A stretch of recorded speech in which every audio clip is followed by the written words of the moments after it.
Hello everyone, I am the real-life fake businessman of the Real Life Fake Wizard channel. Today is Pokemon Day. It's been 29 years since the birth of Pokemon, and we've reached this milestone through the support of all of you trainers around the world. Please look at some of these new products coming to the world of Pokemon. A bag of potato chips with extra air. A single sock without its pair. This framed photo of Hugh Jackman. And this life-sized Gardevoir. That concludes our announcements for today. Thank you for watching. Oh, I gotta pre-order that now. What? $450? Welcome to The Pondering. I am the real-life fake wizard. If this video brings you any value at all, consider subscribing to this channel where we're posting new videos nearly every day. My friends, video game showcases suck now. They do. They're not good, they're not exciting or inspiring, they're the bare minimum. I don't even think companies should do them anymore. Today was the Pokemon Presents showcase, and every single one of those announcements could have been a single Twitter post or a single YouTube video. The Pokemon Company did not need to formally announce this showcase a week ago and then do this broadcast. But they did, and well over 1 million people logged in to watch another milquetoast presentation from a video game company. And this isn't just me ganging up on Pokemon or Nintendo, though they tend to be some of the worst offenders. Sony does this, and Xbox does this. They plant a flag and make this big showcase stream, and most of the things they're announcing, well, they're not exciting. You look at this Pokemon Direct, and half of it was updates to mobile games, which people aren't really tuning in for. They're watching to find out what the next mainline Pokemon game is going to be, and Pokemon is a very unique company, with customers so permanently locked in and unwavering in their brand loyalty that the company barely has to do anything worthwhile, and fans will spend money. Look, I love Pokemon, and I really compare everything, as far as marketing is concerned, to the Legends Arceus announcement. It came out of nowhere, we weren't prepared, and they had already announced the Diamond and Pearl remakes, and we thought that was it. Then boom, Legends Arceus with gameplay footage, and that it was coming out in less than 1 year. Legends ZA will be almost 2 complete years from announcement to release. That was a showcase event. That was worth all the hype leading up to those announcements. Most showcases from Nintendo, Sony, and Xbox do not live up to hype of that size. And that has led me to say, I miss E3. Years ago, E3 was a live event where all the video game companies would gather together to put on Steve Jobs-esque presentations announcing their games. With every publisher under one roof, there was an element of competition between all the companies. Each publisher wanted to have the best showcase, and that competition led to, well, firstly making better games, but moreover, bigger announcements. Companies took risks because they wanted to be the best, and sometimes those announcements were never fully realized, but the pressure that Xbox and the like were under to make these announcements would lead to the development of other things we never could have expected. Eventually, all of the publishers realized that participating in E3 was actually costly, and so they opted out and started doing these digital live streams.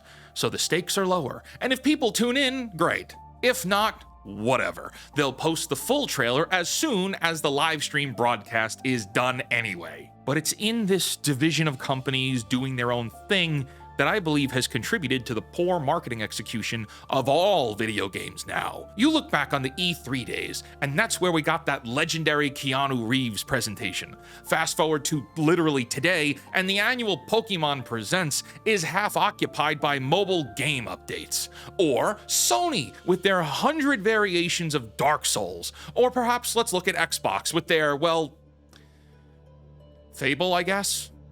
When you look at the state of gaming, things are not great. Financially, yeah, video games account for billions and billions of dollars, but the actual quality of these products is decreasing, while monetization methods are increasing. Companies are getting away with making uninteresting or borderline offensive games that cost hundreds of millions of dollars to make, and then customers are just not showing up to buy them.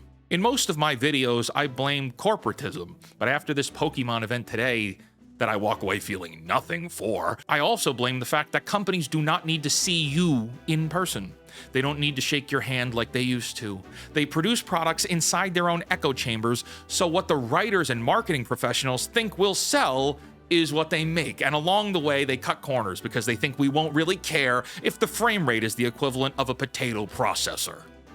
I say often that entertainment is being ruined by 5 people: influencers, journalists, corporate executives, writers, and in this case, the marketing professionals. There are no new games to get excited for because the marketing professionals have lost the art of sales. Sales is an art form in communication, and these people are not good at getting buyers excited to take out their wallets. You know, let's look at that last Sony presentation.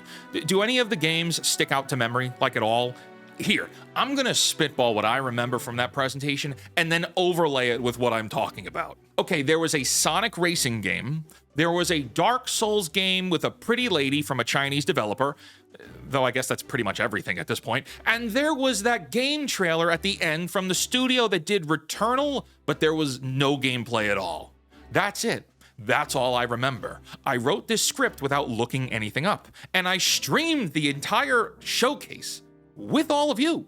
Nothing is memorable anymore. Every game is the same variation of other games. Everything is a Dark Souls, or a Mario Kart, or a hero shooter, and whether they actually are or not, they're all marketed the exact same way. Lots of games are the same with a fresh coat of paint, but we can love one more than the other because the marketing team makes us feel something that we're compelled to buy it. We have an emotional connection to those things.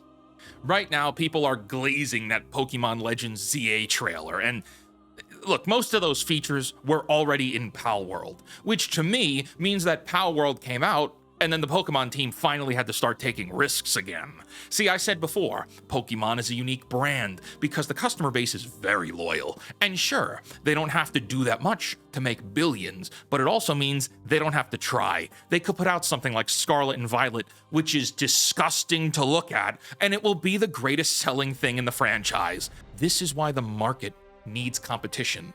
This is why we need people like you and me learning how to make video games, learning how to make movies, learning how to tell stories, learning how to be creative. The companies making entertainment today are stale and charge the highest dollar amount they can.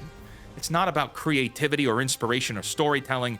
It is solely about making as much money as possible. The marketplace needs competitors. 2 very good examples here. On one hand, Riot Games is selling $250 cosmetic skins in League of Legends. Riot Games is owned by Tencent, which is a mega corporation out of China. Balatro, on the other hand, is the little game that could, which could have won Game of the Year for 2024. It was developed by a single anonymous dude and had its soundtrack composed by a different dude from Fiverr. My friends, we think that being creative is impossible. That it takes hundreds of millions of dollars to make something, or you need hundreds of developers and artists. No, maybe that was the case 10 years ago.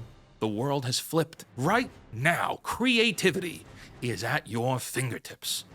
All you have to do is try. But the conversation doesn't end here, nor should it. If you're looking for a place to talk about games and movies and more and Nintendo, join my Discord server. You can get there by visiting fakewizard.com. And until next time, create, innovate, inspire, and for the love of God, cancel Disney+. I made this whole scene just for this video. I think I'm going to use this more often. Okay, bye-bye. Hit the like button on the way out. See you later. Take care. Sayonara.